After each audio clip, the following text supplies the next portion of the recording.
Ionawr y 5 dydd y cariadon, dydd Santes Dwynwen. Ond ydych chi'n gwybod pam ein bod ni'n dathlu i hanes hi ar y diwrnod penodol hwn? Wel, yng nghalendr y seintiau, mae gan bob sant neu santes ei diwrnod penodol ei hunain, sef yn draddodiadol y diwrnod pan fuon nhw farw a chael ei geni o'r newydd fel sant neu santes. Yng Nghymru, mae gyda ni nifer fawr o seintiau brodorol, sef seintiau sydd yn perthyn yn benodol i ni fan hyn. Enghraifft, y Santes Elen a'r Santes Non. Ond mae hefyd gyda ni nifer fawr o seintiau sydd wedi eu cymreigio, wedi cael eu benthyg, fel y Santes Catrin a'r Forwyn Fair. Nawr, yn y calendr hwn, dim ond 2 sant sydd wedi eu cofnodi yn ffurfiol, sef Dewi Sant a Santes Gwenfrewi. Mae'r dystiolaeth yn eithaf prin o ran beth i ni'n wybod am ein seintiau brodorol ni, ma modd casglu darnau hwnt ac yma mwyn roi'r darlun at ei gilydd. Mae'r rhan fwyaf o'n gwybodaeth ni yn dod o'r 18fed ganrif, pan nath hi'n boblogaidd iawn i gofnodi fitau y seintiau, sef yr enw Lladin ar fywyd y sant neu'r santes. Byddai'r seintiau yma wedyn yn dod yn gyfrifol am edrych ar ôl rhywbeth. Enghraifft, mae'r Santes Melangell yn gofalu am ysgwarnogod, tra bod y Sant Beino yn gofalu am blant bach sal, ond mae hefyd yn gofalu am wartheg sydd wedi marw. Felly mae gan bawb a phopeth sant neu santes yn gofalu amdanyn nhw. Nawr, o ran Santes Dwynwen, wel mae henw hi yn dod o 2 air, sef a ddwyn, a ddyfwyn, a wen. Felly wedi rhoi mewn geiriau eraill, mae'n golygu y ferch landeg hawddgar. A'i rôl hi, fel eich chi'n gwybod, ydy bod yn gyfrifol am y cariadon a gofalu amdanyn nhw.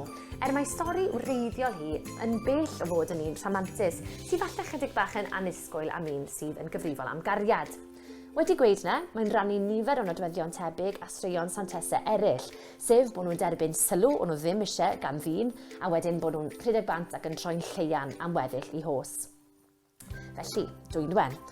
Mae'r cofnod cynharaf o'i stori hi yn nodi ei bod hi mewn cariad dofn gyda dyn o'r enw Meilon Dafodryll, a bod hi ddim eisiau dim byd i wneud dy fe tan i bod nhw wedi priodi. Oedd bynnag, roedd ganddo fe syniadau gwahanol, a mae fe'n mynd yn wyllt gacwn ac yn ei gadael hi pan mae hi yn ei wrthod e. Mae hi yn poeni'n ofnadw bod hi wedi colli Meilon am byth ac yn galw ar fyw plis aneithau dawelu tymer Meilon. A dyma tymer Meilon yn cael ei dywelu gymaint nes fod e'n troi mewn i dampyn o'r rhew. Oherwydd ei bod hi wedi gwrthod Meilon cyn iddyn nhw briodi, mae Duw yn cynnig 3 dymuniad iddi, neu mewn straeon eraill, yr angel sy'n cynnig y dymuniadau yma iddi. Cyn bod ni'n sôn am reina, mewn fersiwn arall, Brychan Brycheiniog ei thad hi sy'n gyfrifol am y torcalon yma, achos bod yn gwrthod Meilon a ddim eisiau iddo briodi Dwynwen. A mae Dwynwen wedyn yn torri y chalon ac yn redeg i'r goedwig gyda rhyw gymysgedd neu potion bydd yn dileu unrhyw atgof o Meilon ac eto yn ei droi'n lwmpyn o ia. At y dymuniadau yna felly, wel yn gyntaf bod Meilon yn cael ei ddadmer, yn ail bod Duw yn edrych ar ôl dymuniadau a gobeithio'n gwir gariadon ac yn ei hateb nhw. Dyma felly wrth gwrs y cysylltiad rhwngddi hi a dod yn santes y cariadon. Ac yn olaf bod hi byth yn gorfod priodi a bod hi'n cael byw i bywyd fel lleian mewn eglwys anghysbell. A'r eglwys sydd wedi henwi ar ei holi wrth gwrs ydy eglwys Llanddwyn ar Ynys Llanddwyn yn Ynys Môn. Nawr mae stori hi yn rhannu nodweddion gyda straeon santesau eraill sy'n golygu o bosib fod yna elfen o wirionedd yn y peth, ond chafodd e ddim i gofnodi tan y 18fed ganrif, a hynny yn llawysgrifau yr ymryddawn Iolo Morgannwg. Felly mae'n bir debyg mae darn o ddychymyg Iolo ydy stori Santes Dwynwen, nawdd sant y cariadon yma yng Nghymru.